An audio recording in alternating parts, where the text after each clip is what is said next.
Okay, so in this video we're simply going to discuss the 1100 paper, and we'll start from question 1. So question 1 reads as: consider the universal set R which runs from negative infinity to positive infinity. Then we have x, y, and z. The first question is x complement minus y complement, and they want us to show this on the number line. So here's what we're going to do. Okay, so they want us to get x complement minus y complement. This can be rearranged to become x complement intersection y complement and a complement on y, because the operation a minus b, whenever there's a minus, it simply means we get the first set, then intersection the complement of the second set or the set on the right. So this is what the minus operation implies, and it would still mean the same thing even if they were already complements on your sets. So we're saying it's x complement intersection the complement of this set, which is what we are seeing here. This will turn out to be x complement intersection y. So this is the set that we're looking for, and our number line is running from negative infinity to positive infinity. So we have x, which is 5, closed, going to negative infinity. This is your x, meaning your x complement is going to run in the opposite directions. This is your x complement. And if you're looking to identify your y simply runs from negative 3 and negative 3 open up to a 7, which is closed. So this is your y. Now we are looking for the intersection of x complement and y. So which part are they parallel to each other? The only time we see them being parallel to each other is simply between a 5 and a 7, and it's open at 5. So this is going to be a 5 and closed at the 7. So this is technically your answer for the first part. Then for the second part,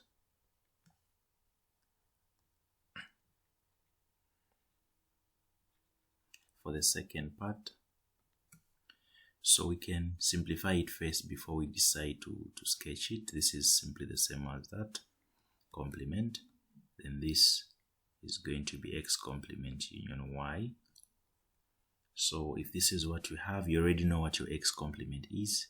X complement is simply from 5 going this side. That's your x complement. And if this is your x complement, we're trying to unionize it with your y. So your y is from negative 3 up to a 7. So from here up to our 7 there, the union will simply be everything, right? This side, that's your union. So meaning this set is simply from negative 3 up to positive infinity. That's what we have. So we are having a whole arrangement of negative 3 going in the other direction. This is x complement union y. Then we want to intersect it with z. Z is simply from 10 to positive infinity. That's what you have. So the intersection is simply z. So here our answer will just be from 10 to positive infinity. Why? Because z is a subset of x complement union y. Hence their intersection is simply z. So this is what you get on your part 2 of your question. So this is supposed to be the working for part A. Then I'll look at part 2. Part B, they are saying when divided by x plus 2, the expression leaves a remainder of r. Then when the same expression, a different expression, which is 4x cubed plus ax squared plus 7x minus 4 is divided by the same factor, the remainder is 2r. Find the value of the constant a. That's what we are looking for. So if we use the remainder theorem. The remainder theorem just states that whenever we have a divisor and we solve it, like here, we'll get x is equal to -2. If you replace the -2 in the polynomial, the answer you're going to get is simply the remainder when that polynomial is divided by that same factor that you have been given. Yeah, so this is what we're going to have. Okay, so we're saying we have this particular polynomial leaves a remainder of r, then the second polynomial leaves a remainder of 2r. They are being divided by the same factor, which is x plus 2. This is the factor that we are checking. So we can just solve the factor and equate it to 0, meaning x is simply going to give us -2. So we are going to replace -2 wherever there is x in the first polynomial, and equate the whole expression to r. So we have -2 to the power 3 and -3. We have a -2. Then we're having plus a. This is a -2. I plus 7. This should give us r. So this formulates your equation 1. Then again we replace it in the second expression to form equation 2. This is simply going to be the whole polynomial with -2 wherever there is x equated to 2r. This is producing our equation 2. Now the only thing that is needed here is to simplify both expressions. Yeah, so if we simplify the first one, we're simply going to get a 5, and this is -8 minus 3, and this is a 4. This is minus 2a, then this is a plus 7 is equal to r. That's your first equation. Then we can break it down to become a -40 minus 12 minus 2a, then plus a 7. This is equal to r. Then if we simplify this part, you'll notice you are getting a -52 on the first part. Then when you add a 7, you're getting a 45. So when it goes on the other side, it becomes -2a minus r is equal to a 45. So this is the simplified version of equation 1. Then we can have equation 2. So we can have equation 2 being simplified here. This will simply be a 4. This is -8. This will be a 4a. This will be -14 minus a 4 is equal to r. We can try to evaluate the first part. So we're having a -32 because that's 4 by 8. Then minus 14 and minus another 4. This is going to give us a 50. So we're having 4a minus 2r is equal to 50. It was -50, but when it crosses on the other side, it becomes -50. That's how we come up with the second equation. Now we can simplify the second equation because all the numbers are divisible by 2. I just want to give us something that will have smaller numbers.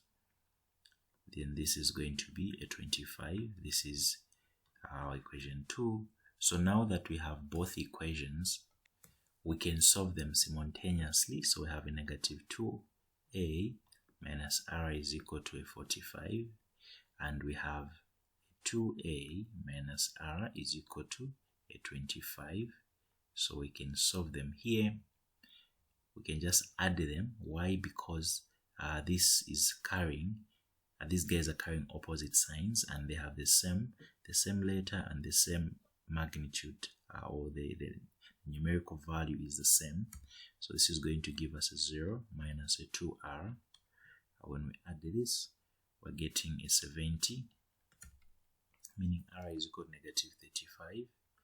That's what you have. Replace r in one of the equations here. This will give us a +35 is equal to a 45. -2a is equal to 45 minus 35. this is going to turn out to be,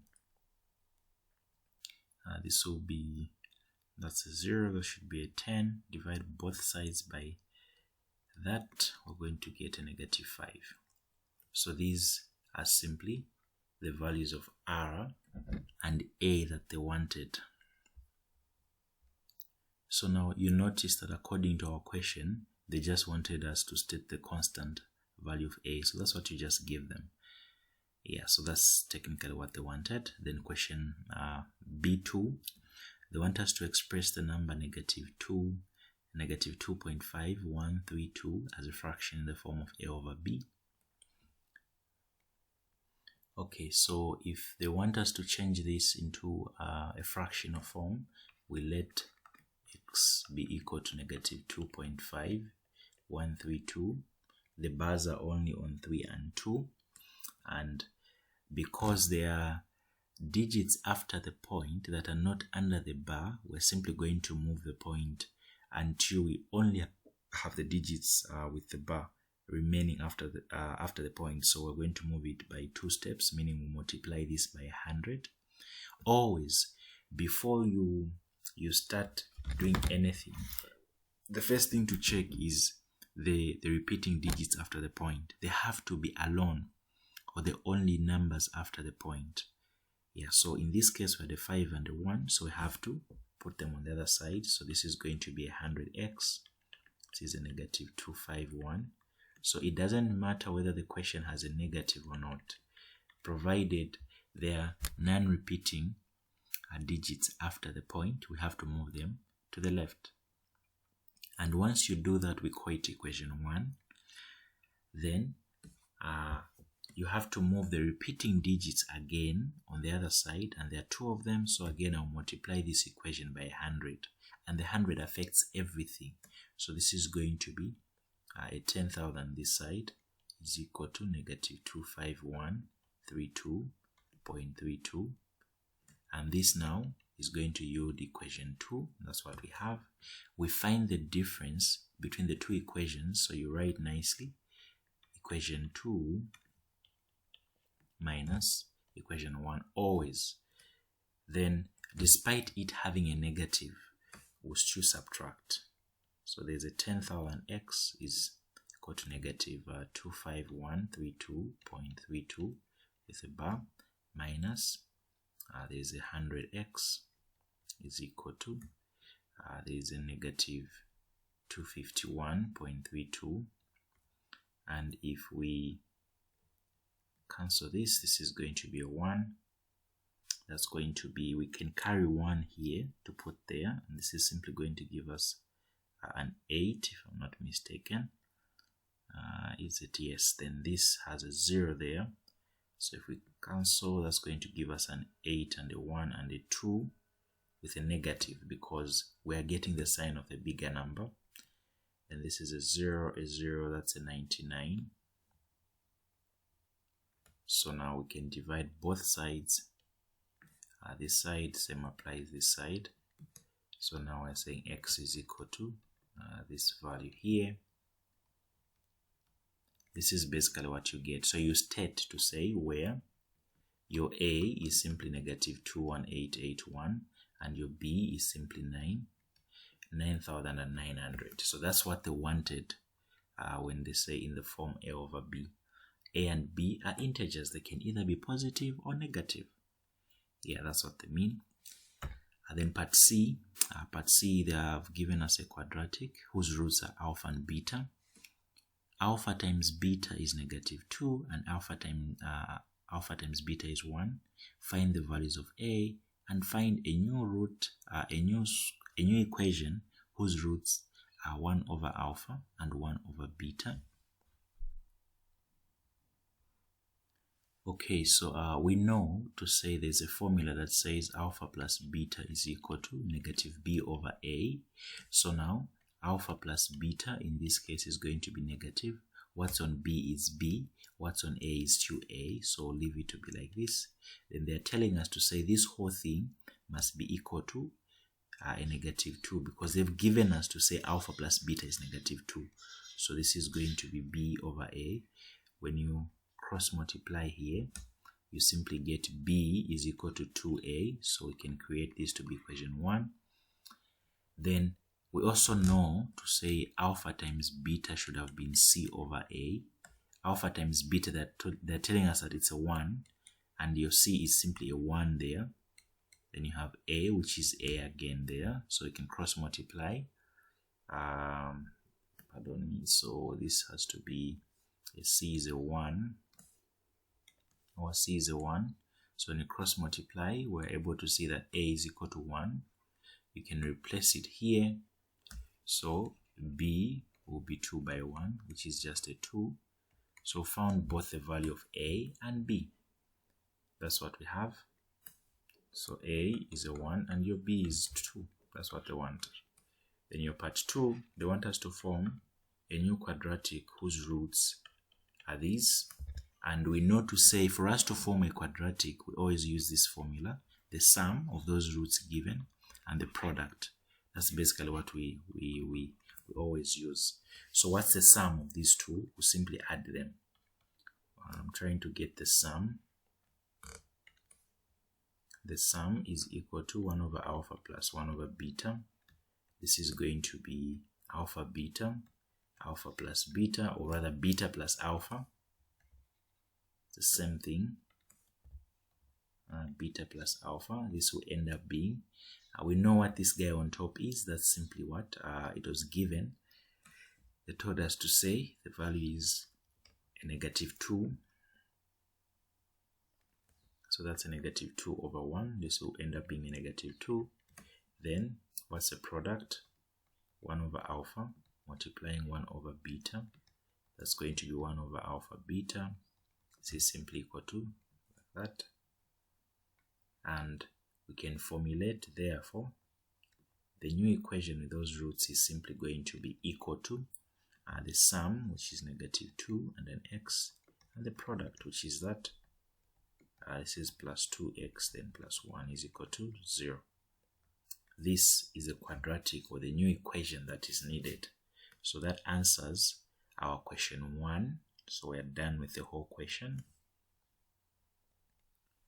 Okay, so in question 2, the first one is under SADS, and they want us to simplify by giving our answer in the form of p plus q root 11.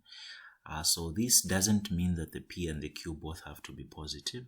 What it simply means is that we must leave our answer in this form to tell them what the p and the q are going to be, and where p and q are rational numbers. So if they're rational numbers, we expect to get them as fractions. That's what we are expecting to get.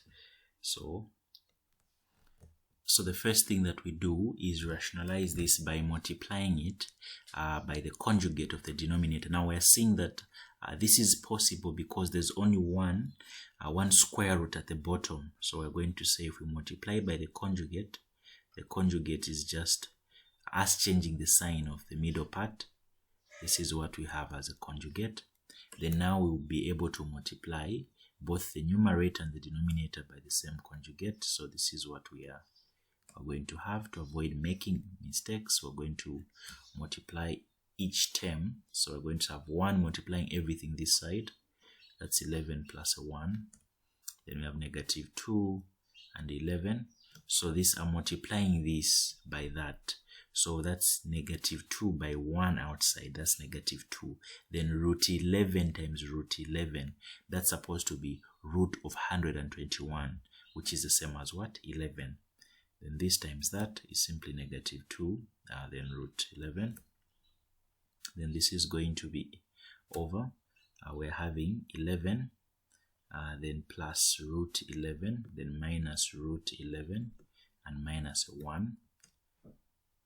This will end up being root of 11 plus a 1 minus a 22, then 2 root of 11, and the down part is simply 11, because this part cancels, so we're going to have 11 minus 1, which is simply a 10.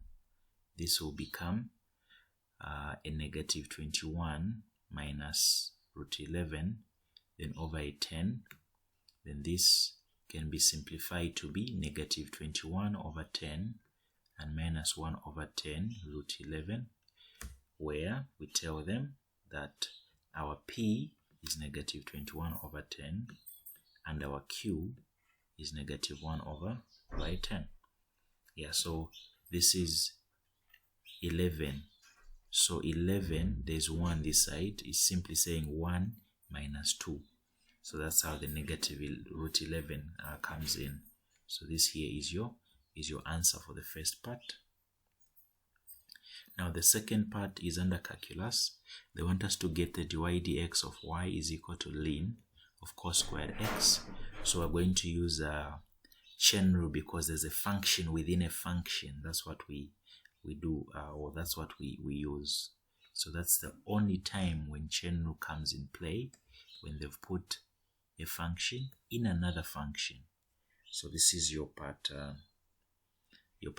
of 2a, part 2. So y is equal to ln of cos squared. So we're going to say let u be equal to the inside part, meaning y is equal to ln u, and the derivative of y with respect to u is equal to, so this is dy du is equal to 1/u. This is because you know to say, if I give you y is equal to ln x, remember, if you are differentiating it, we say the derivative of x is what, 1, right? Then write the x down. That's a property that we have used to simplify this because it's in terms of u. Then we just have to differentiate this side. This is u, which is the same as cos x and cos x. Now this can be solved using product rule, and if we use product rule for cos x, you realize that we're simply going to get the derivative of course is negative sign. So your answer when you differentiate this, I'm going to use, let me show you what I mean. This is cos x, v is again cos x, then this is going to be equal to u prime. Now this is a bit of confusing because I used u to substitute with cos squared x. Again here I'm using u because of the product rule, so even here v prime, which is simply negative sine x, then I multiply these. So this times that plus this times that. So you notice that your over u prime, the derivative of this guy is simply going to be negative sine x cos x, then minus negative sine x cos x, which just turns out to be negative 2 sine x and cos x. So now we're saying dy dx is simply the same thing as dy du multiplying du dx, which is the same as 1/u multiplying negative 2 sine x and cos x. So this is going to be negative 2 sine x cos x. We know what u is, so I'm going to replace cos squared. So this is going to be negative 2 and sine x over cos, because one cos and one cos can cancel. This will be negative 2. Sine over cos is simply tan according to your trigonometric identities. So that's our answer, that's our derivative. That's how we're supposed to evaluate this guy. That's what was needed, or that's the answer that you are supposed to get. Then look at part B. Part B is under complex numbers. So they're saying given that z is negative 1 plus I, find the value of the modulus of z bar minus I minus 3, then squared. That's what they're looking for. Then the second one is this guy here. Now, before we even solve this, I will give you a summary of what you need to know about SADs. I mean complex numbers. Yeah, so complex numbers, if you have z and it's a complex number, which is in the form of a plus bi, z bar just means the conjugate of whatsoever you have. Conjugate means you change the sign of the imaginary part, just the imaginary part. So our z has been given to be negative 1 plus I. So the conjugate is simply going to be negative 1 minus I. That's what you have. So now we replace it inside here because I said this is what is given. So we replace the conjugate, this part, -1 minus I, then minus I minus 3 squared. Then if I give you z modulus, it simply means a squared and b squared. If I give you z modulus with squared, it just means a squared and b squared. That's what they imply. So here we have this is going to be -4 and minus 2i is the squared. So this is our z now. So it's like this case here. So our answer is going to be -4 squared plus a -2 squared. That's a 16 plus a 4. So our answer is just a 20. So that's what you are supposed to get as your outcome for the first part. Then the second part, we simplify it using the property that I squared is equal to -1. Yeah, so we know to say I squared. So we can just write this, say since I squared is equal to -1, and we are told to evaluate 5 over I, then plus 2 over I, 3, and minus 20, I to the power 18. We know what I to the power 3 is. That's the same as I squared and I. -1 times I, which is just the same as -I. So we keep that. So I have 5 over I plus 2 over -I. That's what you should have. Minus 20 over I to the power 18 is the same as I to the power 2. Then with a 9 there, this is -1 to the power 9. The answer is just -1. So here we'll put a -1. Then this is 5 over I minus 2 over I, because positive and negative will be negative, and positive 20 over 1. We're looking for the common denominator. So the common denominator, I'll just let I times 1, that's going to be I squared. Then I'll have 5i minus 2i, then plus 20i squared. Then this is going to be a 3i, then this is going to be minus 20. The down part is a -1. This is going to be -3i, then plus a 20, which is the same as 20 minus 3i.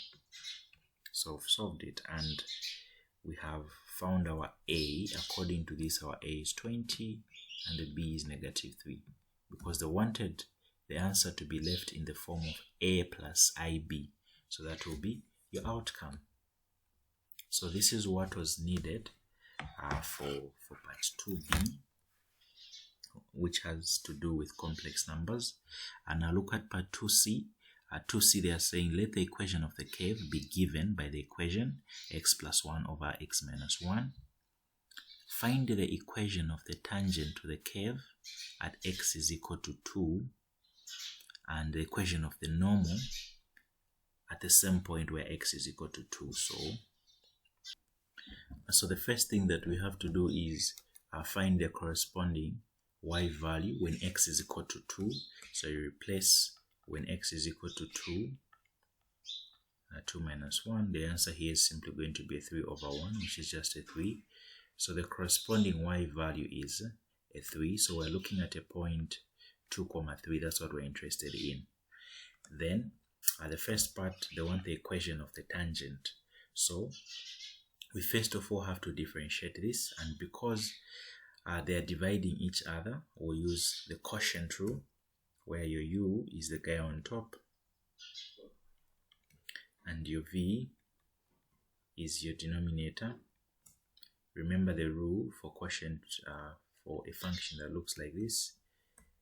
It's simply equal to the dy dx is simply going to be v u prime minus u, then v prime, then over v squared, right? That's the rule.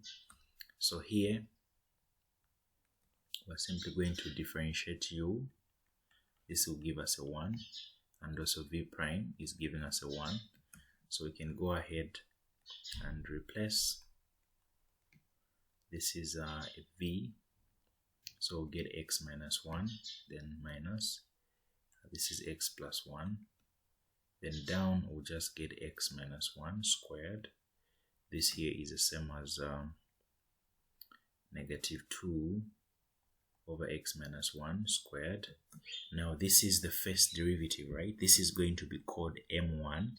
It's simply the dy dx, or the gradient of the tangent at the point where x is equal to 2. So if you put your 2 there, you'll notice that your answer, so m1 is equal to negative 2. If you put a 2 there, this is negative 2 over 1. This is going to be negative 2. And you can formulate your equation just by using this same equation of straight lines. So this is your y1 is simply 3, your gradient is that, then you have x minus I2, then your equation will be then plus a 4, and this is y plus a 2x is equal to a 7. This is your equation for the tangent. This is the equation for the tangent. This is what you have now. Let me just take it back here, how we got, so this here is the same as x minus 1, the negative, that's negative x minus 1. So this will cancel with that, then that's how we got our negative 2. And this part remains. Then when you put a 2 there, that's 2 minus 1, that's a 1 squared. You don't change anything. We have that, then we have our equation. So that's how we've moved to get the slope of the tangent and then the equation of the tangent. This is going to even help us to get the part 2, because they are asking for the normal, the equation of the normal. So we have to get the gradient of the normal first. Now there's a relation to say the gradient of the tangent and the normal, whenever multiplied, they always give us negative 1. So we already have a negative 2. We're just looking for m2. So m2 is equal to a half. The same information again with a change in the gradient will produce the equation of the normal line. That's a 2, that's an x, then minus 1, y minus half of x is equal to, then this goes this side, that's going to be a 2. So this right here is the equation of the normal line.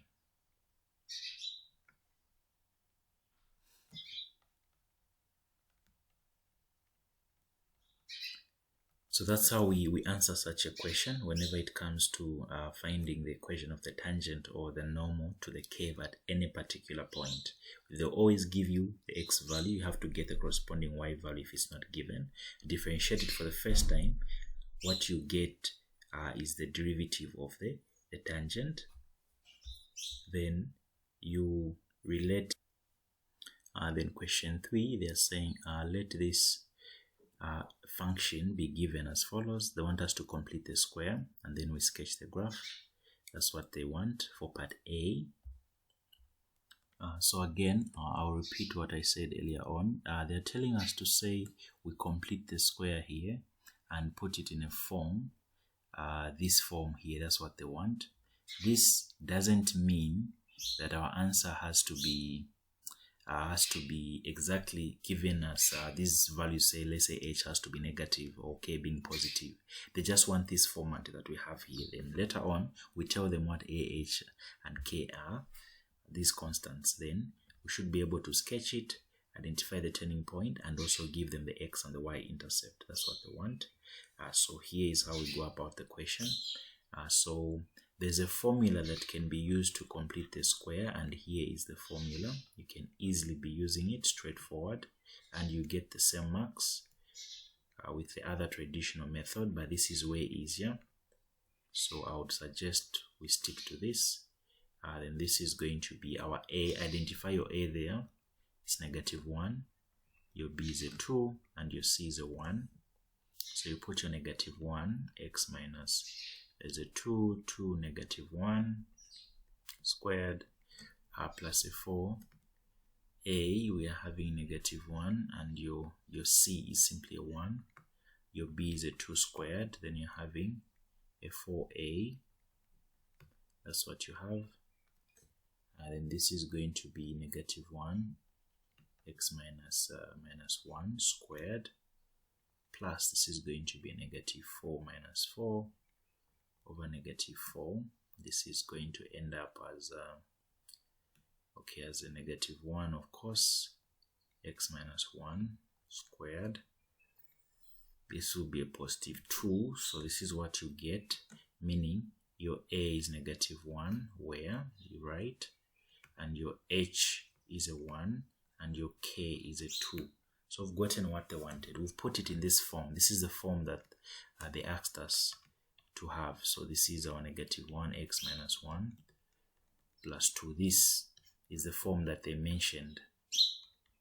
H then square then plus k, right? This is what I'm trying to relate this to. So we are done at this point for the first part of the question, where they just want us to complete the square, and that's your 3 marks. Then your part 2, they want us to be able to sketch it, indicating the turning point and also the x and the y intercept. So part 2, the turning point is always going to be gotten by you solving what's inside here. So the turning point is equal to 1, 2. That's what you have. That's your turning point. Then if you want to get this guy, to get the x-intercept, or let's say y-intercept, y-intercept is the constant in the question when x is equal to 0. So when x is equal to 0, what you get is just a 1, right? Which is your c. So your y is equal to a 1. That should be the case. Then the x-intercept is when y is equal to 0. So when y is equal to 0, meaning we're trying to solve this, that's -1 x minus 1 squared plus 2 equated to 0. Then we solve. That's going to be -1 x minus 1 is equal to -2. We can cancel the negative. That's x minus 1 is equal to the square root of 2. Then we can have x is equal to 1 plus or minus square root of 2. Yeah, so these are your x-intercepts. So we are going to have the turning point. We said it's at 1, 2. So that's a turning point, 1, 2. So that's a 1, a 2 somewhere there. Then the y-intercept is simply here at 1. Then we have two solutions. There's a 1 plus root 2, and there's a 1 minus root 2, which is this side. So our graph is supposed to look like this, comes down like that. This is the point 1 plus root 2. So this is basically how the graph was supposed to come out. We have the y-intercept, we have the 2x intercepts, then we have the turning point, which is 1, 2, and it's a maximum. The reason why it's a maximum is because a was less than what? Less than 0. And that's looking like this. So this answers your part 2 of 3a. You are done, because we've shown everything that we need. Then part B, they are saying find two positive numbers whose sum is 100 and the sum of whose squares is a minimum. Okay, so whenever they give us such a question where they say they finding any two numbers where they've given you the sum and another condition, we're simply going to formulate equations, and we take it to be a quadratic. We always have to reach a point where we formulate a quadratic, and the first thing that we're going to do is write the equation of the sum. Then the next is the sum of the squares, who is supposed to be a minimum, of course. So we're simply going to have the following type of expression. So we have they're saying if we let those two numbers to be x and y, if we add them, they are giving us 100. Then whose sum, the sum of their squares, so where there is p, I'll just replace with an s. The sum of the squares is going to give us a minimum. And we know to say x squared plus y squared is supposed to be s, and s should be the minimum, like the minimum summation of these squares is going to be called S. From the first expression of the summation of x and y, which is 100, we can make y to be the subject. This is what we have. So once you make y to be the subject of the formula, we can get this guy and replace it here where there is y. This is the part where I solved to say we are going to have x squared plus 100 minus x raised to the power 2. Expanding everything is going to leave you at this point. This is what we are having. This is where the expression is going to leave you hanging. This is what we have. Now they said the square is supposed to give us a minimum. Now you know to say this expression here, this quadratic has been given in terms of x, and the x component at the turning point is always going to be given by negative b over 2a, and the y component is always going to be given by your 4a minus b squared over 4a. This is the formula when you're trying to get the x and y component of your turning point. It's simply like this, right? This is what you have. So now I've just gotten the x part. Now from the x part, you know what your a, you know what your b is, using this quadratic that we formulated here. So we can just do the replacement to get the x component of our minimum. The reason why it's a minimum is because this quadratic has a which is greater than 0, and the graph is simply going to look like this. No wonder we're saying it's a minimum. So we are having negative, our b is 100, then we are having 2a, this is going to be the case. So our value of x is equal to 50, and remember we said y is equal to 100 minus x, right? So we can also replace 100 minus 50. The answer is 50, meaning x is equal to 50 and y is equal to 50. These are the two numbers that we want, because if you add them, you get 100, right? Then if you multiply, you get their squares, then get this. You get the minimum number that you can possibly get. These are the only numbers who will give you a mix, 100, and also a minimum summation of their squares. This is how you go about the question. So the answers are 50 and 50. This is basically how you go about it.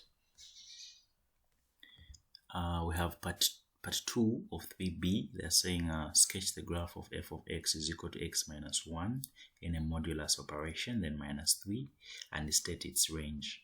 So the best way to sketch modulus expressions or modulus functions is by, first of all, sketching the first part before transforming it. So this is your part 2. They are saying your f of x is equal to x minus 1. Then when you are done, you move it 3 steps down. That's what they mean. If it was a positive 3, meaning we move it up. So first of all, we are going to sketch this. This can be redefined to be x minus 1 and x that whenever x minus 1 is greater than or equal to 0, or x minus 1 is less than 0. So this is how we always define your modulus function. So if you are not familiar with how to go about this, there's a separate video. You can just check on the video section, just scroll down, how to sketch modulus functions. There's a part, or piecewise functions, there's a part on how to go about it. Yeah, so this is going to be a two-way thing. This is x is greater than or equal to 1, then this x is less than 0. A simpler way of going about it would have been to just solve this as it is, which is so we are going to come here. You just go where there's x minus, we say there's x minus 1, right? Solve this. So you're saying x is equal to what? X is equal to 1. We're going to position it here on 1. Then ignore the modulus operations. The modulus operations where the question was like this. So what I did is just sketch this. I'm trying to sketch y is equal to x minus 1. So if you are trying to sketch a straight line, the only things that you need are the x and the y intercept, right? So you have x and y, put a 0 there and put a 0. This is going to give us a negative 1. Put a 0, we get a 1. So there will be 0, comma negative 1. There's 0, comma negative 1 somewhere here. And there's also 1,0. So the line is meant to move from this is how the line is supposed to go. This is how it was supposed to go if there were no modulus operations, right? Now, because of the modulus operations, modulus operation implies that if there's any part of your sketching that is down or that is below the x-axis, we have to reflect it up. So the -1 simply becomes a +1. So it's supposed to, it becomes +1. So it's supposed to be reflected this side. Yeah, so implying that your final answer, if we were to show this nicely, will just be from this side, just going from this side, then again reflected going this side. This is your answer. Then we are moving it 3 steps down because it has a -3 attached to it. There is this part. The full question has a -3 this side. So when we move this guy down, meaning this moves 3 steps down, this is going to be 1, 2, 3. It's going to come at -2. That's what you have. The point here, so we are going to have it passes like this. It's going to be like this. This is now going to be here at -3. That's where the turning is going to occur. It's still 1, -3 now. Then it's going to go like that. Then with the same figure that we are having here, if you put a 0 this side, you're going to get x minus 1 is equal to 3. You square both sides, you get x minus 1 squared is equal to a 9 this side. You can square root, you get x is equal to, so that's going to be a 4. So now it's passing at 4. That's where it's passing. So the guy in here that I've indicated here, this is the final answer that you put to say your graph simply looks like that. This point here is 1, -3. This is basically what they wanted. Now the range are simply the y values that are accommodated, which simply are going to be from -3 up to +infinity, because from -3 going up, that's when we see y values being accommodated on the graph. So in case this does not make sense, I would like you to try this, then inbox me so that I guide you to see if you understand. How about if we have a 4 plus a 2x minus 6? So here it has a positive now. So you can try this, then do a check with me whether your answer is correct or not. So you can just WhatsApp me or working, then I'll be able to guide you to see if you understand. So you start with this part. Once you sketch it, this is a +4, so meaning you move your graph upwards by 4 steps. Yeah, so you can attempt this, then I'll take it from there. The next question is simply on rational functions. They are simply saying solve the following inequality, expressing your answer in the interval notation. This is what you've been given. And whenever we're doing these type of questions, we don't cross multiply. We take the left hand side and bring it to the right before we start solving. So this is going to be our 3C1. So we're having x is less than or equal to a 2. Then we have x minus 1. We're saying we take whatsoever is on the right, bring it on the left. Then here we're simply going to solve this. This will be x minus 1, then minus 2. Then this is going to be x squared minus x, then minus 2. The down part is that. We solve the top part to see if we are able to evaluate it. So the product there on top is -2. The sum is -1. The factors would be -2 and 1. So we're going to have a -2x plus x and minus 2. Then we're having x minus 1 less than or equal to 0. Then this is going to be x and x minus 2 plus a 1. Then this is x minus 2. Now we're having x minus 1 less than or equal to 0. That's x minus 2 and x plus 1. Then down we have x minus 1 is less than or equal to 0. So whenever we reach at this point, we make a table of values. There's x plus 2, there's x plus 1, and there's x minus 1. We solve each of these guys here, when you solve them, you get a -1, you get a 1, then you get a 2. So when you solve this, that's where the 2 is coming from. Solve this, that's where the -1 is coming from. Then you solve that, you get a 1. Then now we have to keep testing. We pick any number which is less than -1. I'll use -2. If you replace it there, let's say we use a 3. Let's use a 3. Let's use a 3. Let's say 3. If I replace it there, the answer is negative. I put it there, the answer is negative. Negative meaning the overall answer is going to be a negative answer. If I put 0 there, I put a 0, that's positive, that's negative. The answer is going to be negative. Really, this is going to be, this is going to be that. Yeah, then this is going to be negative, positive, okay. Then if I put a 1.5, if I put a 1.5, that's positive, that's positive, this is positive. If I put a 2, a 3, that's positive, positive, and positive. So we're looking for regions where this thing is less than 0. It's less than 0 here, so from 1, less than 1, right? So our solution set will just be from -infinity up to 1, closed. So x has to come from this for x to be less than or equal to the 2 over x minus 1. That's basically what we have. So that's how we're supposed to go about this part here. Then the last part of question 3, they're saying find the set of values of k for which the equation has no real roots, expressing your answer in the interval notation. So if your quadratic has no real roots, meaning the discriminant is what? Is less than 0, strictly less than 0. That's what we know. So the discriminant test, this is 3, part 2 of C. So the expression is k x squared plus 8x then plus 2. This is a k plus 7 is equal to 0.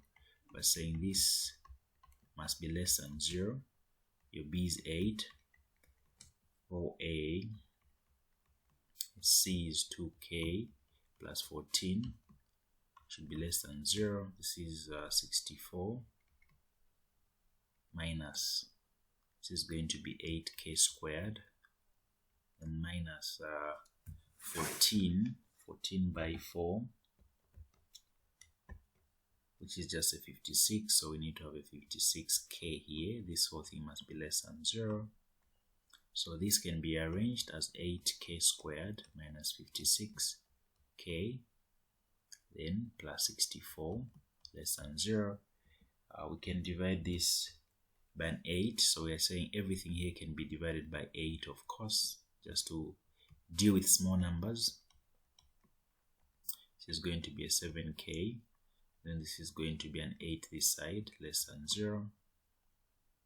Then here we can just solve this quadratic. If we solve it, it's simply going to become the product is -8,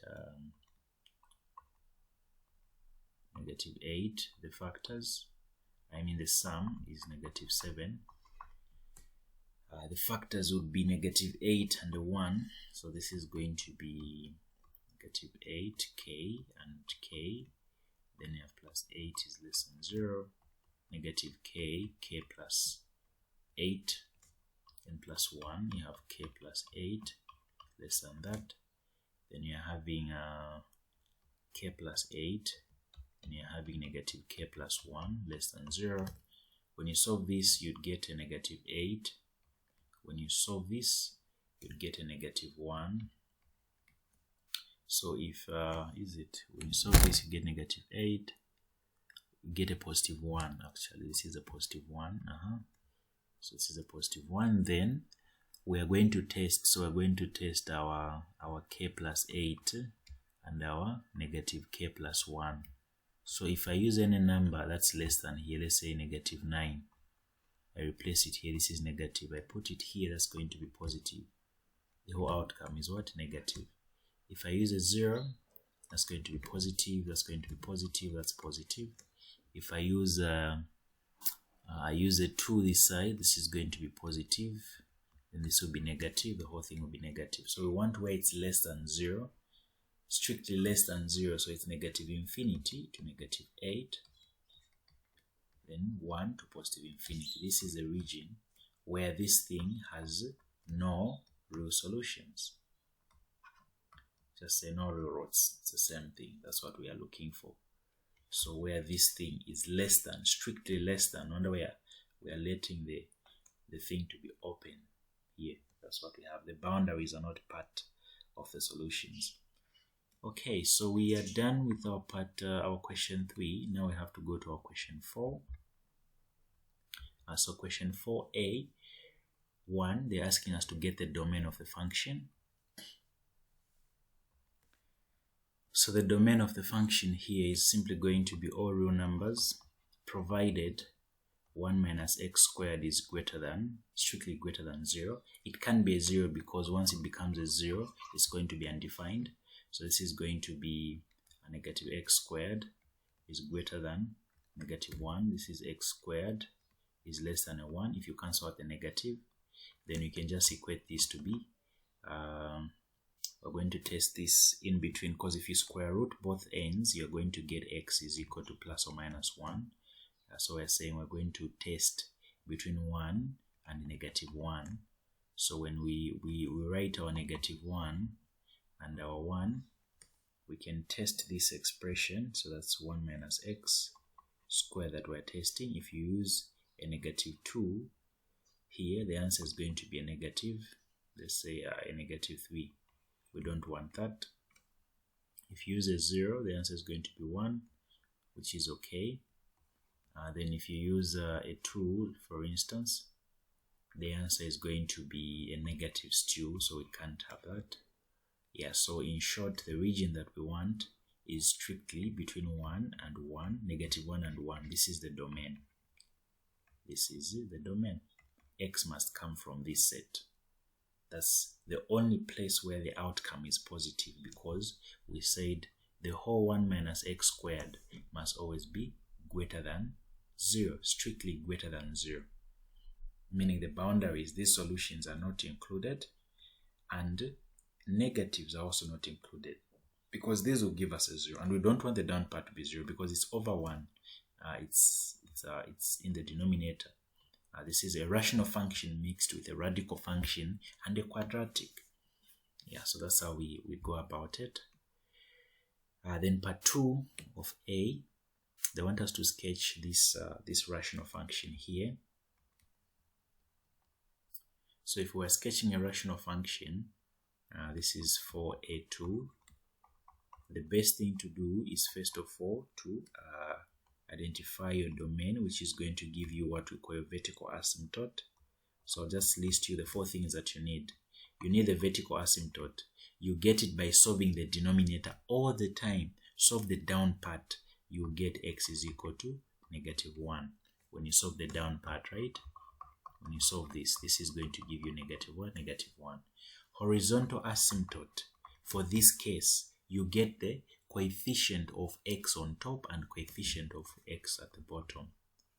This is a 2, 1. We're simply getting our answer to be a 2. So number ilukusogolo kwa x ni 2. Then number ilukusogolo kwa x up and 1. So that's how these guys are coming about. This is only applicable if both the denominator and the numerator are of the same degree, like this case. In an event where the denominator, the guy down, let's say I give you x plus, let's say 7. In this case, the horizontal asymptote is simply 0 because there's no x on top, right? It's like 0 over 1. This is just going to give us what? 0. The coefficient of x here, there is no coefficient. There is no x. So that's where the 0 is coming from. The coefficient of x here is 1. So no wonder it's always going to be a 0 in these particular cases. Now, for the other things that you need the x and the y intercept. So we've got in the first 2, we need 2 more things. So we need the x intercept. X intercept is simply when y is 0, right? So equate everything to, we're saying 2x plus 3 over x plus 1 is equal to what? 0. Then cross multiply. It will be 2x plus 3 is equal to 0. X is equal to negative 3 over 2. That's what you have. Then y intercept. y-intercept is when x is equal to 0, when you replace 0 with any part that has x in your equation. So when you put a 0 there, when you put a 0, this whole thing's become, this is going to be 0 plus 1, the whole thing just becomes a 3. So here we're saying our x-intercept is, our y-intercept I mean is a 3. So if we were to sketch this, to show this guy on the number line, the horizontal asymptote is -1, so we're saying we should never touch -1. That's what the horizontal, the vertical asymptote means. We should never touch -1. The horizontal one, we're just saying at 2, we should never touch 2, so we have a 2 there, we should never touch it. Then the y-intercept is simply 3.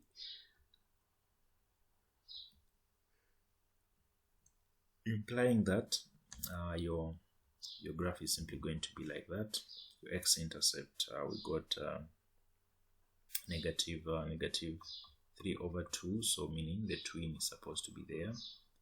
So this is how the sketch is supposed to be. This is how it's going to come out.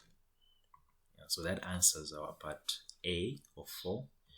Then look at question B. For B, they're saying sketch the graph of this guy here. This is a polynomial indicating the relative minimum and maximum turning points and intercepts. So whenever they give you a polynomial like this, the first thing that you have to do is to factorize it completely. Yeah, so factorizing will depend on the constant that is at the end. So just look at our constant. Yeah, so in this case, we'll just say if we were to factorize the polynomial, so that's our question 4b. Question 4b1, we are told that f of x is simply equal to x to the power 3, then minus x squared, minus x, then this is a plus 1. We look at the constant this side at the end. So what numbers can go into 1 without leaving a remainder? It's only plus or minus 1. So we'll test with x plus 1, which is the same as x is equal to -1. If you put -1 there, is it going to give us a 0? So we're just testing.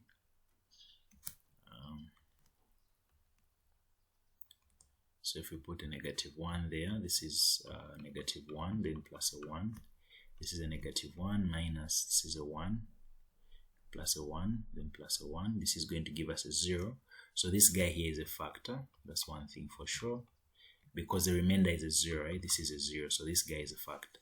And whenever one works, whenever one number works, meaning everything else is going to be easy, because now we can either use synthetic division or long division.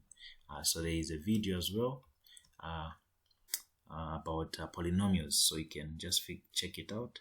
So synthetic will solve this. It gave us -1. You just write your -1 by the side, make a cube like this, put the coefficients of the polynomial in the descending order with respect to the powers of x. So the coefficient here is 1, the coefficient there is -1, the coefficient is that, the constant is 1.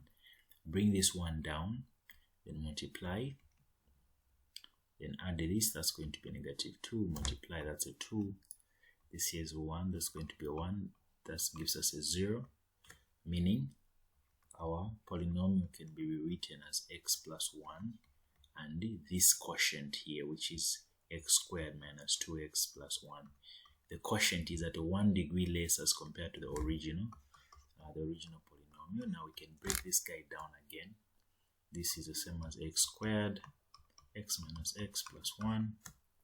This is x plus 1, x and x minus 1, plus 1, minus, let's put a minus there, then x minus 1, x plus 1, then there's x minus 1, and there's x minus 1. This just turns out to be x plus 1 and the x minus 1 squared. So this is the factorized version of this. Then we can solve it. This is going to be 1. Repeating these guys here when you solve them, then we also have x is equal to -1. Then we want it to be in this manner. So we have a -1 and a 1, we have a 1 and a -1. The y-intercept is also 1. That's where we are having the y-intercept.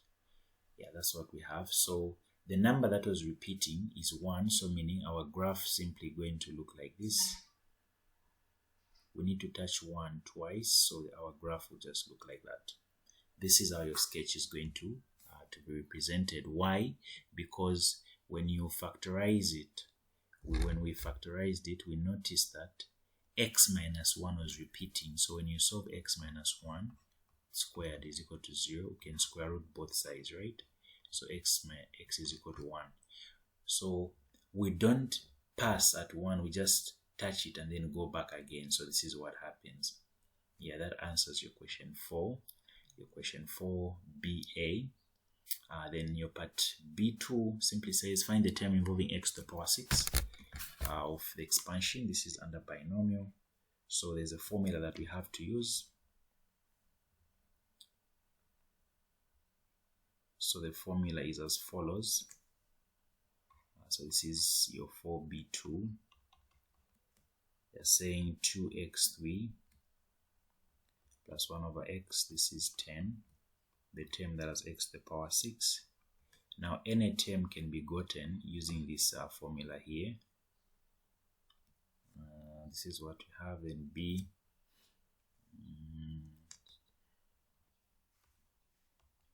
Okay, so this is our formula here, n minus r, then br. So we're simply going to replace our n is a 10, the r is what we don't know.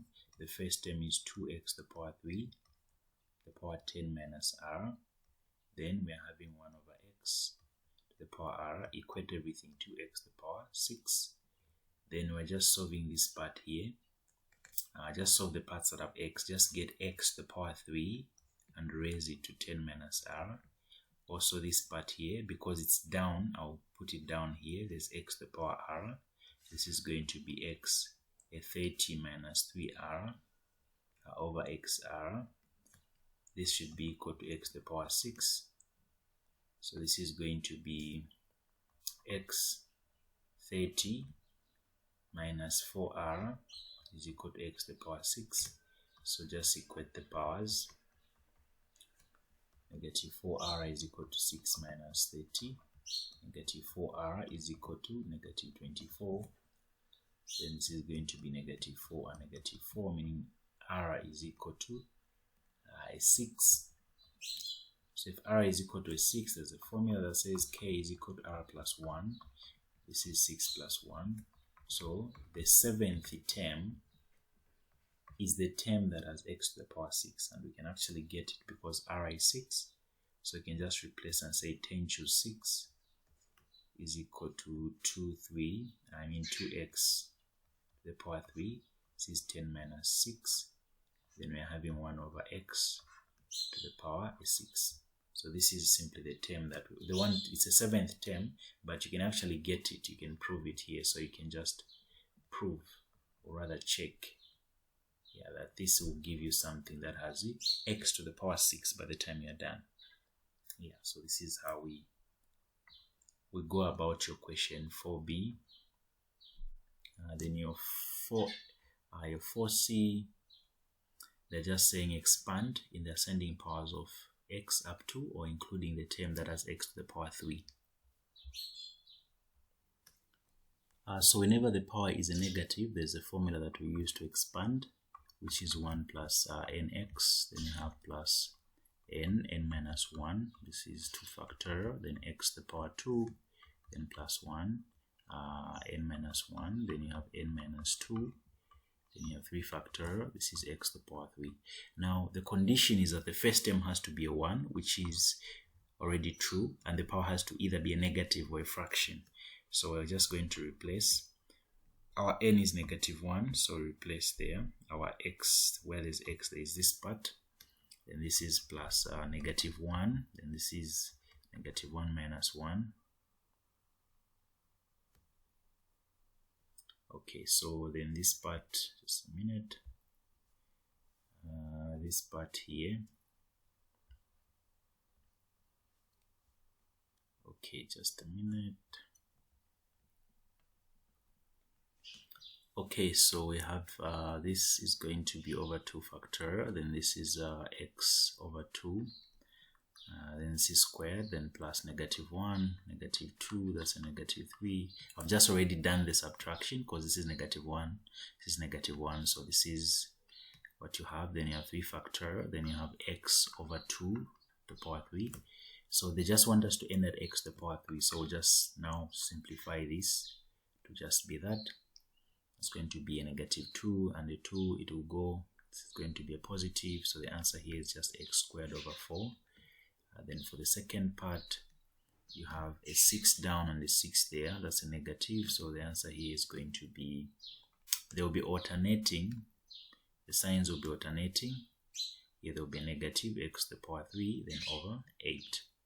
So this is simply your expansion that they wanted.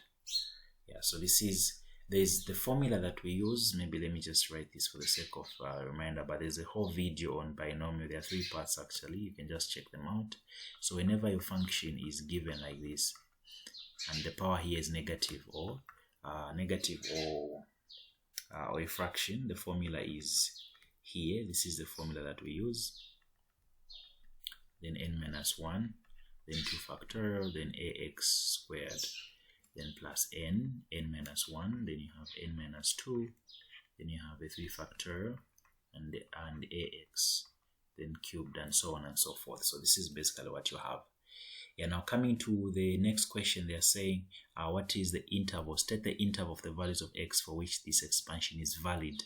So the region of validity, whenever you're given a binomial expression, in our case we're given x over this guy, you always, so part 4, so this is what, part 4, C2, yeah, so the last part of 4, 4C, number 2, you always get the modulus of whatsoever is here, so which is x over 2 in this case, then less than 1. That's the region of validity. Now we have to just simplify it. Region of validity. So this now is going to be, you can factorize the half. This is going to be multiplied by 2 throughout. This is now going to be x less than a 2. So this is the region where the expansion is valid. So here I just multiplied by 2. So multiply this guy, the reciprocal of this guy. Then what you do on the left, you also do on the right. We just want to remain with x on the left hand side. So this is what is going to be more like the domain, or where the whole expansion can be found. Yeah, that's what you have.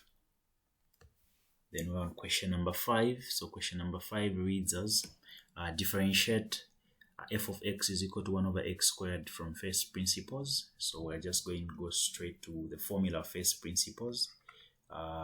If you're given a function f of x and you want the dy dx using first principles, the formula is the limit as h approaches 0. This is x here, it's supposed to be x.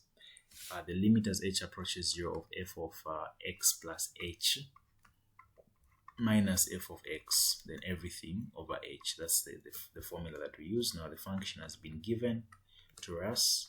F of x plus h is simply going to be 1 over x plus h, then squared. We can solve this to be 1 over x squared plus 2hx, then plus h squared. So we should know that when we do the replacements in the formula for dy dx in the first principles formula, it's simply going to be 1 over x squared plus 2hx, then plus h squared, minus 1 over x squared. Everything here on top should be divided by an h down. That's what we are saying. So when you evaluate the top part, just solve the top part, you are simply going to get the lim as h approaches that of x squared minus x squared plus 2hx, then plus hx. Everything is going to be down. The common denominator is x squared and x squared plus 2hx plus h squared with an h, the other h, which was down, this guy. So you can just look up, there's a formula, or there's already a video, separate examples on just first principles on all functions. So this is going to give us negative 2hx, then minus h squared. The down part will just be h x squared. Then now we have this plus h squared. Then we can cancel one h by factorizing an h on the numerator part. 2x minus, that's a minus h. You have an h and x squared, and then x squared plus 2hx plus h squared. One h can cancel. This is just going to give us we can now replace with 0 wherever there's x. This is now going to be x squared plus 0 plus 0. So the answer is just negative 2x over x to the power 4, which is the same as negative 2 over x to the power 3. So this is basically your dy dx when you use first principles. Yeah, so that's how you tackle the first one. Yeah, then the second one, they're saying the gradient of of a particular curve is given by that. Given that the curve passes through the point, please find the equation of the curve. So, okay, so we're given the equation of the gradient, that is the dy dx. It was already differentiated. That's the part where they have given us the equation from. Then they want us to get the equation of the curve at a point when we're given a particular point where it's passing. So this is going to be the reverse of differentiation, which is just integration. So question 5a2 just needed a bit of some integration, and you have to simplify our working first before we start. So this is okay, let me increase the font. This is going to be x squared. So this is going to be root of x over x squared, then plus 3 over x squared. I'm just breaking it down. Consider this to be the derivative, so I'll just say y prime. This here is the same as x half over x squared. Then this here is the same as 3x negative 2. Then this here is going to be x negative half of this, that's negative 3 over 2 plus 3x, like this. So now this is the same as dy dx, right? So now I'm going to write it as dy is equal to x negative 3 over 2 plus 3x negative 2 dx. That's what I'm going to do. If I cross multiply with the dx, then from here I'm going to integrate this part and integrate this part. So when you integrate dy, you get y, which is the same as our f of x, is equal to this side. If you integrate, integration means you add a 1 and divide. So we add a 1 this side. So we're saying x, this plus a 1 is going to give us negative half, then divide by negative half, then plus 3x, add a 1 there, you get a negative 1, then divide by negative 1, then add a constant at the end, because this was an indefinite type of question. So this is going to be negative 2x negative half, then minus 3x negative 1 plus c is equal this is the equation first. Then at the point this is the equation at the point 9, 0, we can replace y is 0. Wherever there's x, we put a 9, minus 3, this is a 9, the power of that, plus a c. We want to get the value of c. This will be like negative 2 over 3, the square root of 9. Now down, that's going to be that. Then this is going to be the same as 1 over 3, because this is the same as 1 over 9, right? So 1 over 9 and 3, that's going to be 3 over 9, which can be simplified to that. This is negative 3, 3. This is plus c. This will give us 0 is equal to negative 1 plus c. You take it this side, you have 1. Therefore, so we say therefore, f of x is equal to, we write it together with a c now. So this is going to be negative 2x to the power negative half minus a 3x to the power of that, then plus a 1. This right here is the equation of the curve. This is what was needed. So that answers our part A of question 5. So now we are here. Now we are on question number 5B. 5B, they're saying Use an appropriate substitution to evaluate the following integral. So they want us to use U substitution because that's the only type of substitution that you guys learned last year. So you have this is 5b1. They are saying the integral. I'm supposing that's an e. This is what you have. They're saying cos ln of x over, then this is x, then dx. So I'll let u be equal to ln of x, so that my du dx is equal to 1 over x, meaning if I cross multiply, my du is equal to dx, meaning I'm having, if I cross multiply, that's my dx there, the 1. So wherever there is, we can replace now, wherever there is dx, so this is cos u now, then this is x down, then this is e and 1. So wherever there is a dx here, we can put a du, but then it comes with an x, that's x du, that's what we have. Then once you have that, the x is going to cancel out, so this just remains to be like this, then cos u, then du. So this is going to be a sine, so this is going to be a sine function, and this is u, sorry, let me say this is u, this is supposed to be u, sine u, okay.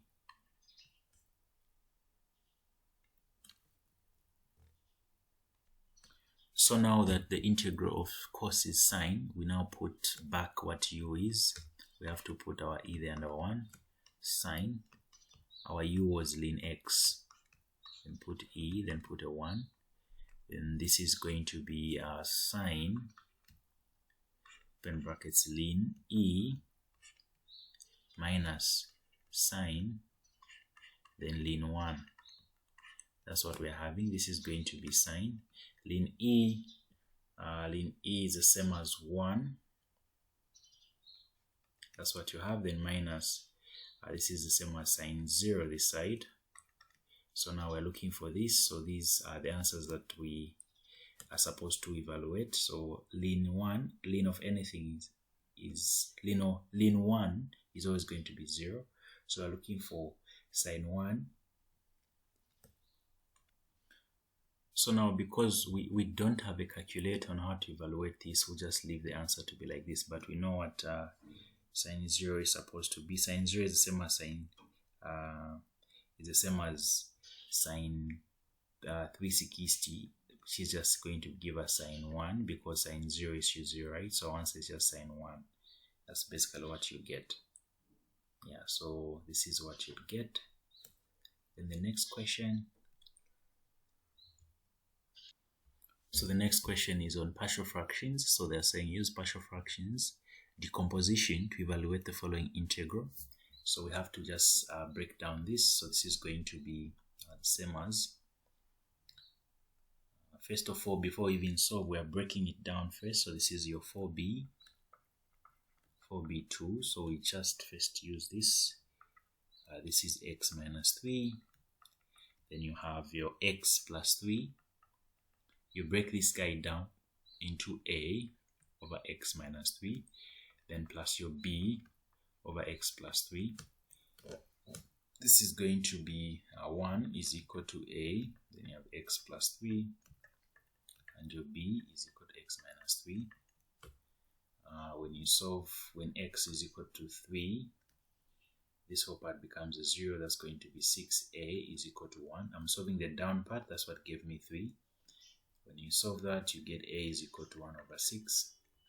When x is equal to negative 3, this is 1 is equal to negative 6b, meaning b is just equal to negative 1 over 6.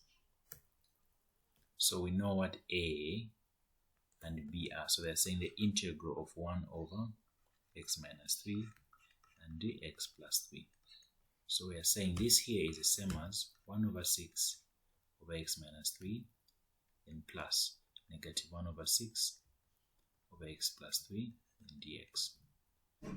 So this can be broken down to 1 over 6 integral of 1 over x minus 3 dx, then minus 1 over 6 1 over x plus 3 dy dx.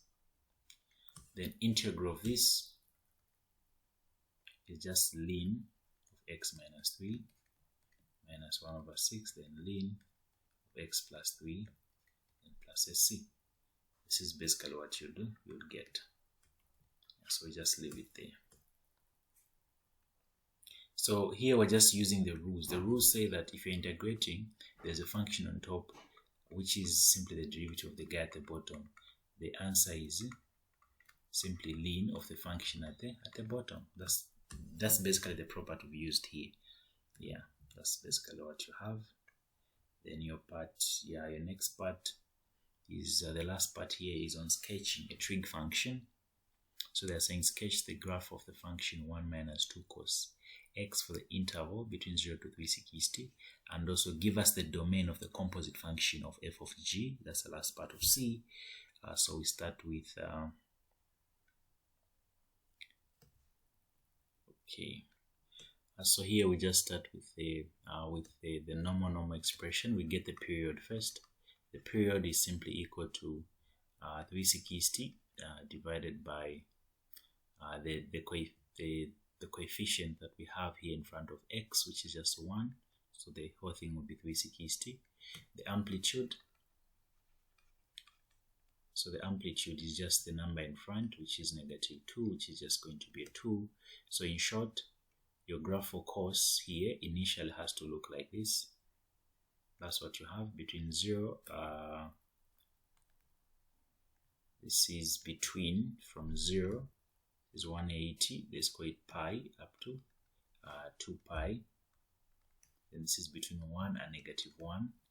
Then we can now stretch it because the amplitude is 2. So the amplitude is 2. So we're going to have a stretched version of the same thing, which is just going to be now running from 2 to -2, but still the same angles. Then we have a 2 pi. Then there's a negative in front. There's a negative here. So if there's a negative, meaning we flip it. So if we flip this, meaning we'll have something else that starts from here, then goes like that, then goes like that. This is what you have. Then after we flip it, we are going to move it one step up. So this point will come at -1. Then this point will go at 3. 0 will come at 1. So everything moves up. So once everything moves up, the final answer is supposed to be something that looks a bit more like that, from -1 up to 3, and we have 1 as our line of axis. So this is what we are having. But the answers, the angles, I mean, they're still intact. This is 2 pi. So this here is going to be your final solutions, yeah, for the graph that you have here. So again, in case you are confused on the whole process, the amplitude period thing, there's a separate video. You can just like check it out. So aside from that, we have the next question, which is just about finding the domain of f of g, the composite function. So first we compose f and g, then the answer that we find, we get the domain. Yeah, so this is going to be they're saying C2, that's your last question on number 5. Your f is equal to x plus a 2, and your g of x is equal to 3 minus x. We're looking for f of g, so meaning we're getting g and putting it in f. So this is going to be root of 3 minus x then plus 2. Meaning this is simply going to be, we get this part. We don't have a problem with the 2. The problem is here. 3 minus x must always be greater than or equal to 0. Then we're going to have, this is -x is greater than or equal to that. Then we are having, So we're having x is less than or equal to 3. So the answer, our domain, should be from, so we're saying less than 3, so it's in negative infinity up to 3. This is going to be the domain of the composite function, which makes sense because there's a rule that says that if you are composing two functions f and g, f of g, the domain of f of g is the same as the domain of g, which is totally this part here. Yeah, so no wonder we're saying this guy makes so much sense. Now we're on the last, second last question, which is number 6. This is under implicity. They are saying if x times y plus y squared is equal to that, we want to get the derivative. So we are having, this is question number 6.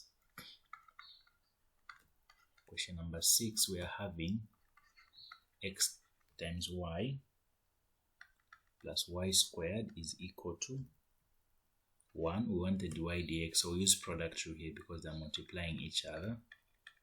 Is that, then u prime is equal to 1, v prime is equal to 1 dy dx. Then we're going to have x this times that plus this times that. X times dy dx is simply x dy dx. Then plus y times 1 simply going to be a y. Then this is simply going to be 2y. This is going to be a 0 this side. You have x dy dx is equal to negative y minus y divided by x divided by x. So our dy dx that we're looking for is this. This is the same as, this is just your answer that you're going to get. So that's the first thing that you do on part 1. That's the only thing that you do. Then part 2, they're saying use integration by parts to evaluate the following. So specifically here they are saying by parts. So we use the same by parts method stated for us. And whenever we're using by parts, so this is your A2. Whenever we are solving by parts, this is by parts, we'll let u, because the formula for by parts is u, v prime is equal to, we say uv minus, then v, then u prime, that's what we say. So here we're simply going to have our v, so we can let our v, our u, I mean, our u to be the first part, which is x. So your u is equal to x. Then your u prime will be equal to a 1, right? Then your v prime is equal to e to the power negative x. That's what you have. Then your v prime, I mean your v is just going to be the integral of this. Yeah, so the integral of this, if you're integrating e to the power anything, it's equal to f prime over f of x, then e to the power that same function. So here, the integral here is just going to be a negative 1 over x, then e to the power negative of that. So this is what we have. If we do the replacement, this is going to be, I'm replacing where there's v, where there's u, I put x. Where there's that, I'll put times negative 1 over x, ex minus, our v is negative, our v is negative 1 of x, then e to the power negative x. Then this is going to be equal to, we are having, this is the same as multiplying what the derivative, which is 1. So this is going to give us negative e negative x minus, this is going to be positive there, 1 over x, e negative x. Then we can try to simplify this part. Okay, just a minute. Okay, so let me take it back here. Whenever we are integrating this expression here, the derivative, we're integrating it, so it's supposed to be, just a minute, let me just make our correction. This is supposed to be our number 6a2. This is meant to be our x e negative that dx. So we're saying your u is your x, and your I'll call this to be, we have a v, then we have u prime is equal to uv minus, then I'm having this is supposed to be u and v prime. So now if u is equal to that and u prime is equal to this part here, so we'll just get the derivative of this part here is -1, so it's just going to be either, that's our v, then our u prime, yeah, I made a mistake here, this is supposed to be a 1, so that we just do our replacements. This is going to be our ex negative x is equal to uv, so that's going to be negative x ex, because I'm multiplying u and v, right? Then minus the other side, we have u multiplying v prime, so this part here on top, which is x e negative x, like that. That's what we get.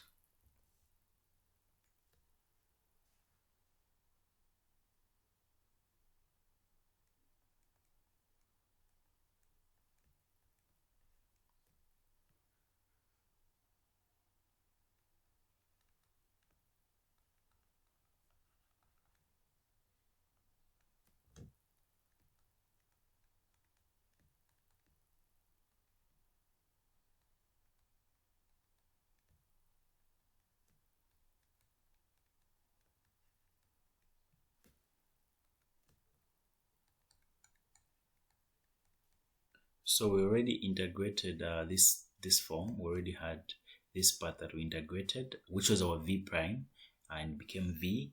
So this is how we are simply going to get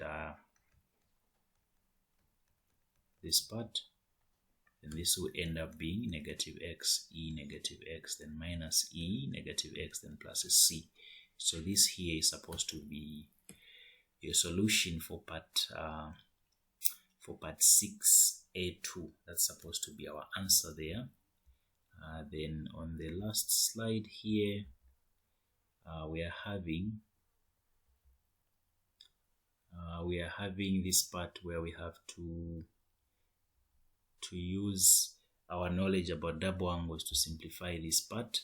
They're saying sine A is 3 over 5.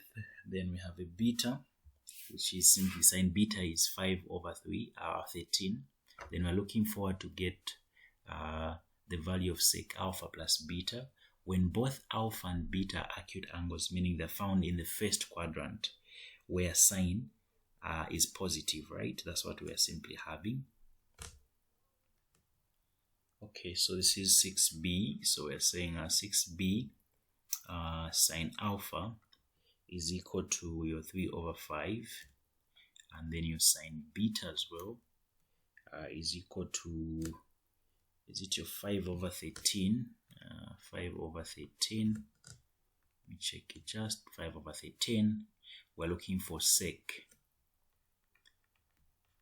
alpha plus beta, and we know what sec is. Sec is the same as 1 over cos, right? So we're looking for literally 1 over cos alpha plus beta. So we're just going to get cos alpha plus beta first. This is the same as cos alpha, then cos beta, then minus sine alpha, then sine beta. That's what we are simply going to do.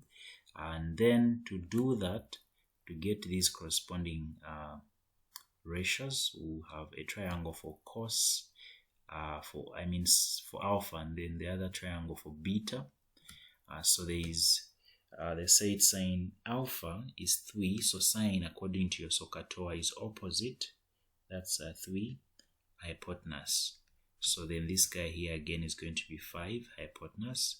We can get this is a 3 4 triangle, 3 4 5 triangle. Then this guy here we have a 169 minus a 25. So this is going to be a 5 12 13 triangle. So from these two triangles we can get cos alpha. Cos alpha is equal to adjacent over hypotenuse, so meaning we're having a 4/5. Then from this side here, cos beta, which is adjacent, which is just 12/13. Then we say minus, we already have sine alpha, we already given, which is 3/5, and the other guy was 5/13. So if we evaluate this, we're just going to get the top part, there's nothing cancelling, so we'll just have a 48 over a 65, if I'm not mistaken. This is 15, that's going to be a 13/5. Yeah, that's a 65. Minus, I'm having a 3/13. This is going to be a 65. Then I'm having a 48. Then this is going to be 5. That's going to be 15. That's going to be a 3. 4 minus that, that's a 33/65. So that's what you get for your cos alpha plus beta, but the one sec alpha plus beta, which is just the same as 1/, the answer we've gotten 33/65. So flip it now, this is simply going to be our answer, which is a 65/33. That's your part C, your part B, I mean part B1. Then the last part of 6b, they want us to prove the identity that tan x, cot x is equal to 1 / sine times cos. So 6b part 2, they want us to show that tan x and cot x is equal to 1 / sine x, then you have cos x. This is simply going to we start with the left hand side. So tan x plus cot x, this is the same as sine x over cos, then plus this here is the same as cos over sine. Then this is going to be, the common denominator is sine plus cos. Sine and cos will multiply, then we cross multiply to be sine squared plus cos squared. We know that this is an identity that ends up being 1, so we've gotten this part, which is just the same as the right hand side. Hence we've shown that the left actually becomes the right. So that's what is needed on part 6b2. Then now we're on question number 6. Number 6, they just want us to solve this equation.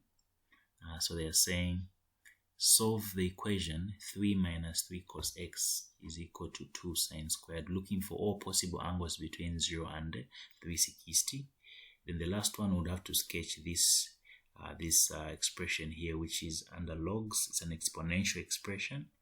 We just have to solve it. So we're going to start with 6c1.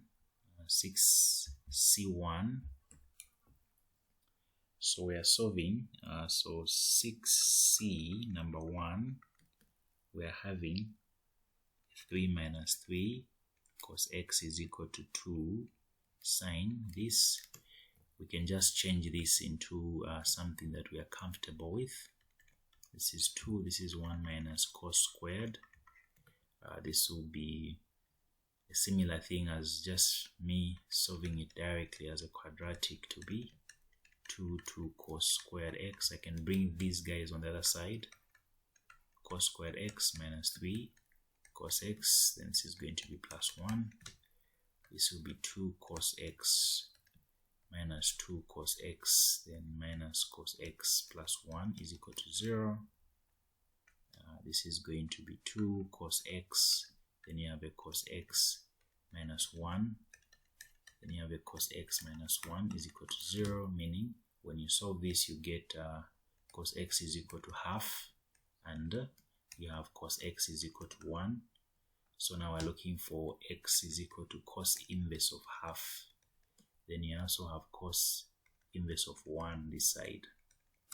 Yeah, so we're looking for cos inverse of 1, which is just 0. Because according, so we can just use your graph really. 0 you have the readings there are 1, then you have -1. So this guy here is giving us a 0. If there's a 0, meaning there can also be a 360. Then this other side, we are saying cos inverse of 0.5, which is just a 60 according to your special angles. So where else is cos positive is in the 4th quadrant, where it's 300, 360 minus that. So these are all the possible angles that you can get for your question in C1, the possible answers that can fall within 0 and 360. Then part 2, they're saying we sketch this guy. So part C2, we are sketching y is equal to -2x, then a +3. So initially 2 to the power x was supposed to look like this, passing at 1, but then we're reflecting it in the negative direction. So because there's a negative, so we're just saying there's a negative in front, we're going to reflect this, meaning it goes down the opposite direction, and we can now add 3 steps to it. So we're going to move it up by 3 steps. So this +3 is simply going to come there. So it's simply going to look like this, something that okay, so let me use a different color. So this is the graph of -2 to the power x. Then if we move it up by 3 steps, it's going to come somewhere there. So now this part here is going to be a 2, because -1 + 3, that's a 2, right? Then this point here is going to be what? When the other part is a 0, so we have this is equal to, plus a 3. You can take it this side, that's 2x is equal to 3. Then this is going to be, I can introduce ln this side and ln this side. X is equal to ln 3 over ln 2. So this is ln 3 over ln 2. That's why it's passing on the x-axis. So to draw it nicely, we're just saying the final graph is supposed to look like this, passing at 2 and at this point, which is ln 3 over ln 2. That's basically what we have. Yeah, so that's the answer to your last question on part. Then they want to state the domain and the range. Okay, so the domain will be all reals. Is it all reals? The limit here is 3. So the domain will be all real numbers, they are accommodated. Then the range will depend on the horizontal asymptote. This is the horizontal asymptote we have. So we say 3 must not be touched, but we're going in the negative direction. So it's -2 to 3. This is simply going to be your range. So these are the 2 answers that are needed, because everything starts to fall from 3 going down. So we never touch this guy. That's the boundary that we are having. Yeah, but every x value can be found. So this is what you get. Then our last question is on logs and a bit of some calculus. So we start with the first one, 7a1.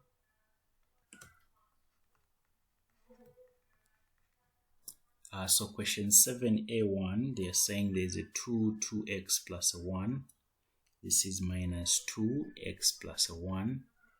Then we are also having a plus 1, which is equal to 2x. So now we want to solve for x, that's what they want.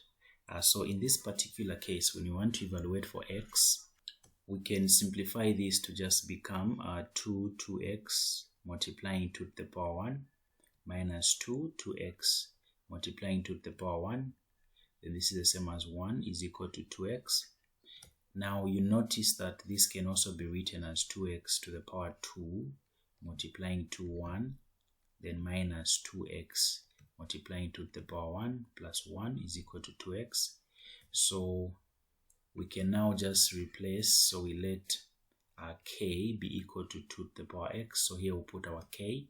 It's going to be k squared. There's a 2 multiplying it. So it will be 2k minus a 2k, then plus 1 is equal to a k this side. So this is going to be the same as 2k squared minus 3k plus 1 is equal to 0. This is the same as 2k squared minus 2k minus k plus 1 is equal to 0. When we solve this, we're going to get a k minus 1 minus a k minus 1 is equal to 0. Then this will be 2k minus 1. This will be a k minus 1 is equal to 0. This will end up being k is equal to 1 over 2, and the other value of k will be 1. We know what k is. K is 2x, so we replace. We let this be that, meaning this is the same as 2 to the power negative 1, meaning x is equal to negative 1. That's our first guy. Then the next one will be this. So we say 2x is equal to 1, because this is k, right? K is 2 to the power x. Then this is the same as 2x is equal to 2 to the power 0, meaning x is equal to 0. So there are two answers. These are the two answers that were supposed to be gotten on the first part. Then the second part, they're saying find the real values of x which satisfy the equation. So this is under logs. So here is our question and our answer. So we have, this is A2 on number 7. They're saying log of 3, log to base 3 of x plus 1 is equal to 1 plus 2 log of base 3, then this is x minus 1.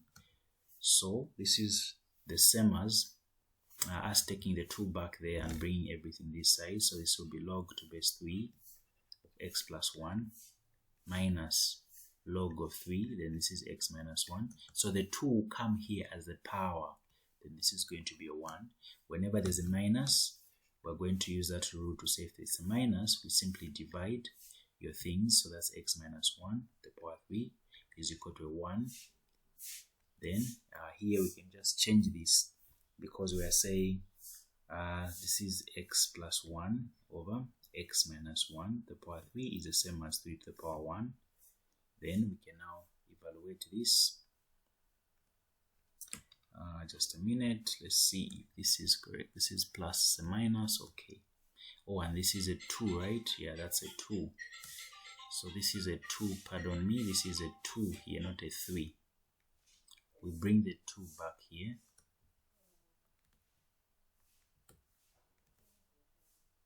So it's the 2 that we brought. That's a 2, that's a 2 there. Yeah, so this is supposed to be a 2. Then we cross multiply. This will be x plus 1. Then there's x minus 1 squared is equal to, okay, sorry, I've written it again. X plus 1 is equal to 3 and x minus 1, then squared. This will be x plus 1 is equal to a 3, x squared, 2x, then plus 1. Then this will be x plus 1 is equal to 3x squared minus a 6x plus a 3. And this is going to be a 3x squared minus a 7x. Then this is going to be a plus 2. Then in this case we have a 3x squared minus x plus a 2. Then this is going to be 3x. Then you have x minus a 2 minus 1, x minus a 2. So we're just using product sum factors. Then the other answer will be 1 over 3. This is what you get. Then we have to test in the question that we had to see which one of these will actually agree and make the left hand side to be equal to the right hand side. X plus 1 is equal to 1 plus 2, then log 3. This is x minus 1. So if you put your 2, it will agree, because this is going to be log of 2 of 3. This is 3 is equal to 1 plus 2 log of 3 of 1. This is a 0. 0 and this, that's going to give you a 1. This is a 1 as well, but this won't agree. So this is the answer. How do I know this won't agree? Because if you put 1 over 3 here, this is going to be a negative. There's no log of a negative number, so this is not part of the solution, but only 2 is the solution. Yeah, that's what we do here on part A. Then now on part B, find the exact value of each of the following expressions. So they're saying, okay, so they want us to get the exact value of arc tan root 3, and also arcsine negative of root 3 over 2. So simply use your special angles. So this is your 7b.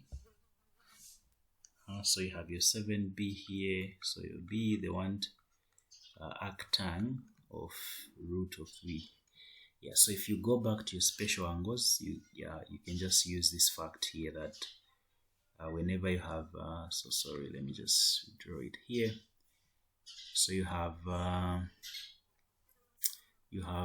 let's start with the 45. So 45 and 45, and the 90 there, this is a 1 and a 1, then this is going to give you what? This is a root 2, right? Then that's far-fetched. It can't even give us a root 2. Then this is a root 3, this is a 2, this is a 1, this is a 60, and that's a 30. So from here, you know to say tan 30 is equal to what? Tan 30 is equal to, so TOA, that's opposite, 1 over 3, right? 1 over root 3. That's okay. Then tan 60, you would say it's what? Root 3 over 1, right? So already we are seeing that arctan root 3 is simply the same thing as what? 60 degrees. That's the first answer to your that's the answer to your first part, this part here. Then the next one, the one sine inverse of root 3 over 2. So we are having the same triangle again. We have root 3, then you have a 2, and you have a 60 there, and you have a 30. So sine inverse, sine theta, let's use 60. Sine 60 is what? Sine 60 is because of the SOHCAHTOA thing, this is going to be root 3 over 2, right? So now we're just saying sine inverse of root 3 over 2. If there's a negative there, we can factorize it. It's the same as sine inverse of root 3 over 2, which is just going to give us negative 60. So part B as well, this answers your part 2 of A. Yeah, so this answers your, this is part B, right? Yeah, 7B. So 7B2 is negative 60, or simply negative pi over 3. So that's what you have. So that's basically how we use our special angles to get your two answers. Then number C now, part C, they are saying find the limit as x approaches 0 of root of x plus 5 minus root 5. So in this case, would have to rationalize the top part. So we're saying 7C1, the limit as x approaches 0 of x plus 5 minus root 5 over x. We'll simply have this x plus 5, then plus root of 5. We multiply using the, we conjugate or rationalize using the numerator. So this will just become x plus 5 minus a 5. Then this is x, then you have root of x plus 5 plus a root 5. The whole essence is to cancel out the x, because if you replace x with 0, the whole thing becomes undefined. Then root 5. So there's x, there's an x. So the answer is just limit as x approaches 0 of 1 over root of x plus 5, then plus root 5. This is going to be, put a 0 there, it's going to be 1 over root 5 plus root 5. The answer will be 1 over 2 root 5, which you can leave here or you can rationalize by multiplying with root 5, and it's simply going to be root 5 over 10. This can be your answer, that's your limit. Then for this part here, they're saying determine whether or not the function, this is continuous at 2. So to determine whether a function is continuous, we have to check the behavior of the two pieces at that same particular point. So if the answer is the same, meaning the function is continuous. If the answers are different, meaning it's discontinuous. Yeah, so we're given f of x. This is your C, your C2. So f of x is given as 7x minus 2, then you have 3x plus 5. This is x is greater than or equal to 2. This is x is less than a 2. We are going to use the first p. So if I put 2 there, so I'm saying 7. So how do you represent it? You're going to represent it as limit as x approaches 2 from the positive side. We're using 7 to put a 2 there minus 2. How do I know it's the positive side? Because the domain given contains positive numbers, because the domain here is all numbers that are greater than or equal to 2. So we're coming from the positive direction. So this is a 14 minus 2, that's a 12, right? Then if you are checking the limit from the left of 3, we put a 2, then plus a 5. This is going to be a 6. 6 plus 5, is it? That's a 6 plus 5. This is going to give us an 11. It's 14. Yes, this is what we get. So the limit does not exist. So limit, you say limit does not exist because the limit from the left, x approaches 2 from the positive, is not the same of the function, is not the same as the limit when we approach 2 from the negative. Hence, our function is not continuous at x is equal to 2. That's how we check. Yes, so this is how you would verify that this is a 14, that's a 12, then this is simply an 11. So this is how you verify whether a function is continuous or not. So this brings us to the end of the 1100-2024 paper. If you have any questions, feel free to WhatsApp me so that we come to a reasonable understanding on any question that you have. If you have any queries or anything, other methods are welcome. It's not rigid. You can use other alternative methods on some questions. The outcome and the conclusion still has to be the same. Yeah. So this is the whole paper. Thank you for watching.